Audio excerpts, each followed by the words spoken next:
O Internacional está definido para enfrentar a equipe do Fortaleza neste domingo pelo Campeonato Brasileiro, na partida que poderá decidir o futuro do técnico Roger Machado, que está balançando no momento no cargo de treinador do Internacional, mas pode, com uma vitória antes da data FIFA, ter um respiro e tranquilidade para dar sequência ao trabalho. A única dúvida está em relação a Wesley, que tem uma venda encaminhada para o futebol do Catar. Entretanto, a negociação ainda não foi oficializada e Wesley poderá aparecer ainda na equipe que joga contra o Fortaleza. A gente fala também a respeito da comissão que irá debater o futuro do Inter do ponto de vista de SAF e que teve a desistência de um dos históricos presidentes do Internacional. Falaremos também sobre as dívidas que estão sendo cobradas agora pelo Inter junto a outros clubes, uma delas que está sendo processada na CNRD em relação ao Galo pela compra de Patrick.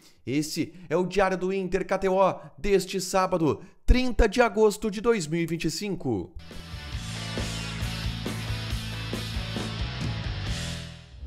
Tudo bem, gente? Obrigado pela participação aqui. Não esquece de deixar teu like, de inscrever, de ativar as notificações. Bora falar do Internacional aqui numa dupla nesse vídeo. Um resumo do que de mais importante aconteceu no noticiário colorado ao longo deste sábado. A gente começa falando sobre o treinamento pela manhã no CT Parque Gigante, que teve os portões fechados e encaminhou a equipe que enfrenta o Fortaleza neste domingo às 8h30 da noite pelo Campeonato Brasileiro. Uma partida importante para o Internacional, porque em relação à sequência ruins de resultados, o trabalho do técnico Roger Machado está extremamente em xeque. E por conta disso, existe uma possibilidade de troca do trabalho caso não exista um resultado positivo contra o Fortaleza dentro de casa. Então é um jogo tratado como decisão no ambiente colorado, no bastidor, pelo treinador. E assim será neste domingo às 8h30 da noite. Para esta partida, Roger não contará com Bruno Tabata. Ele tem um desconforto muscular e por isso está fora do confronto. Quem deve entrar no lugar dele é Carboneiro, que treinou normalmente e está confirmado no time titular. A grande dúvida do Internacional está em uma das pontas.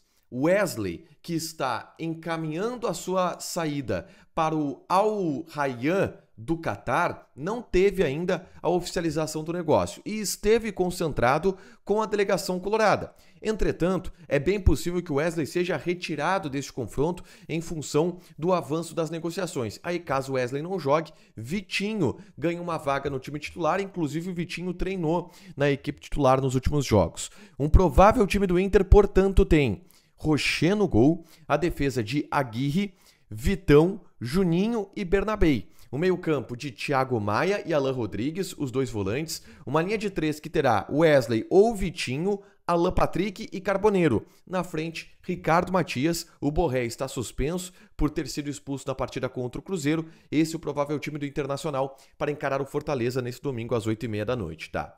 A expectativa de público, ela não é muito alta. O Inter também não fez muitas promoções para o torcedor nessa partida. O ambiente, ele é de desmobilização em função dos resultados negativos. Foi uma semana turbulenta, uma semana com protestos no CT Parque Gigante, uma semana com a torcida estando presente no CT, com muitas informações também aumentando essa turbulência no ambiente e até por isso a expectativa de público ela não é muito alta e convenhamos, domingo 8h30 da noite também não é um grande horário que movimenta o público, tá? Em relação a isso, na tarde deste sábado, eu gravei um conteúdo aqui no canal falando sobre as últimas informações trazidas pelo jornalista Léo Dias, que trouxe uma matéria informando ou noticiando que teria havido uma briga dentro do vestiário do Internacional entre Wesley e Bernabei.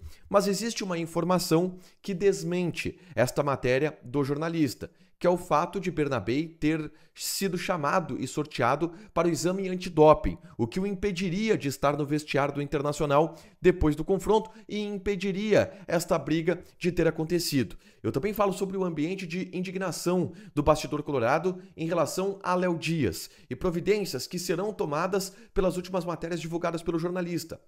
Eu falei sobre tudo isso no vídeo que eu gravei na tarde deste sábado, é só conferir aqui no canal, tá?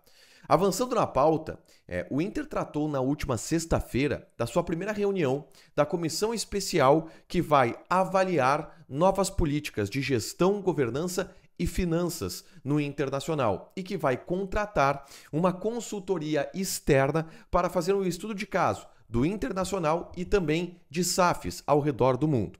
Essa comissão, inicialmente, ela era formada pelo presidente Alessandro Barcelos, o ex-presidente Marcelo Medeiros, ex-presidente Pedro Paulo Záquia, ex-presidente Fernando Carvalho e o ex-presidente do Conselho Deliberativo, Dr. Sérgio Iurren. Entretanto, Fernando Carvalho, ex-presidente do Internacional, pediu para se retirar desta comissão e não estará presente nos trabalhos feitos por este grupo de trabalho.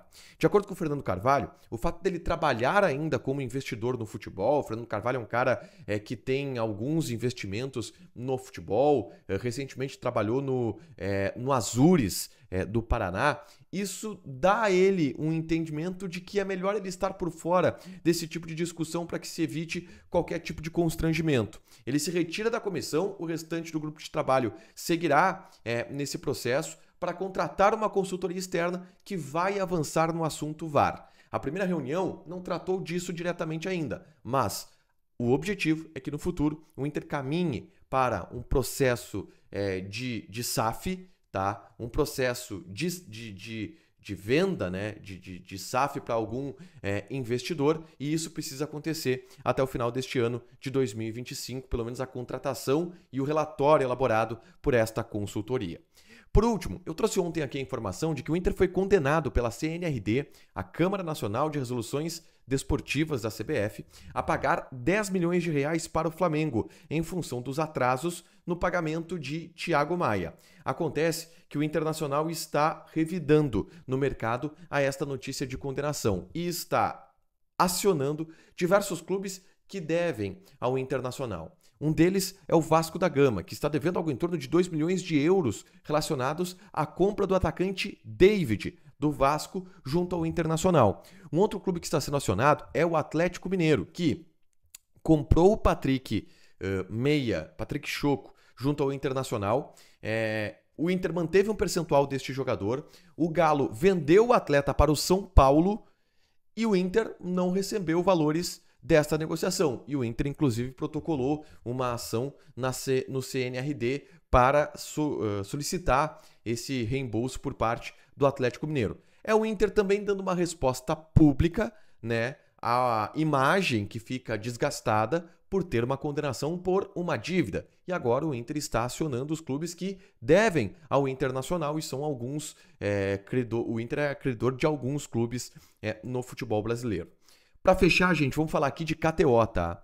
Lembrando, chance extra para o Colorado, se você apostar nos jogos do Internacional. Vamos colocar aqui algumas odds interessantes para você jogar, tá? O gol do Ricardo Matias na partida contra a equipe do Fortaleza, o gol do Ricardo Matias está pagando 3,05. 2 ou mais gols do Ricardo Matias está pagando 10,5. Além disso, a gente tem aqui o Inter não leva gol. Para o Inter não levar gol, isso está pagando 2,02 para o Inter não levar gol, tá? São boas apostas para você fazer. Joga lá na KTO com responsabilidade, um site para você se divertir, proibido para menores de 18 anos, porque apostas podem fazer com que você perca dinheiro. Deixa teu like, te inscreve, ativa as notificações, que vai ter mais conteúdo aqui no canal. Beijo!